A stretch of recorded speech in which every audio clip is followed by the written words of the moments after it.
The world was watching in horror when the Buffalo Bills player Damar Hamlin collapsed on the field and went into cardiac arrest. Now, luckily, there was a trainer from the Bills that knew CPR, raced to the field, and they were able to save his life. But moving forward, would I, this got me to thinking, would I be able to save somebody's life? So we wanted to do a refresher course. We reached out to our friends at the American Heart Association. They say they saw a 200% increase in traffic on how to do CPR. This is something, obviously, people want this knowledge. So we invited our friends from Prisma Health. This is Nurse Dawn Kimura, who's also the program manager for STEMI, and you work with the American Heart Association. Yes, ma'am. On getting us educated on how to do this. So thank you so much for being with us today. Thank you for having me. Yeah, so one of the biggest things we need to do is to check for awareness. There's only 2 steps to doing hands-only CPR. Okay. That's call 911, get an AED, and then push hard and fast in the center of the chest.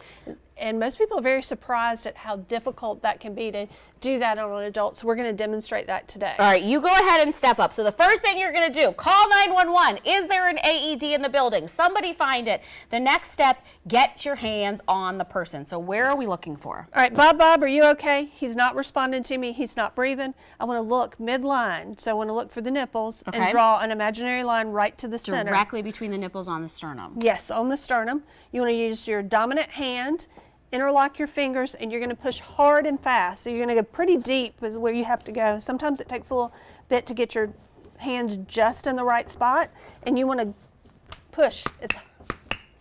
Hear that clicking sound? Yes. You're going to go to 100 to 120 compressions per minute and continue to do that with very limited stopping, no more than 10 seconds, because you want a continuous compressions to keep that blood flowing. All right, so we are not doing the 2 breaths anymore, guys. Please pay attention to that recommendation. You're looking for the nipples. You're going between the nipples, and everybody knows I'm really small. I'm 5'1", and I had, worried if I was strong enough or big enough to be able to do this, and even I can do it. The click means I'm going down far enough, and you said it's pushing 1 to 1.5 inches, and that's a very deep push, but you can't be afraid to hurt the person, correct? Can't be afraid to hurt the person, especially if you're looking to save someone's life. You want to do it deep. You want to do it fast, so it's hard and fast at 100 and 120 beats per minute, and make sure you're on a hard, flat surface as well. That's really important because that'll help get with the patient to the ground first. Yes.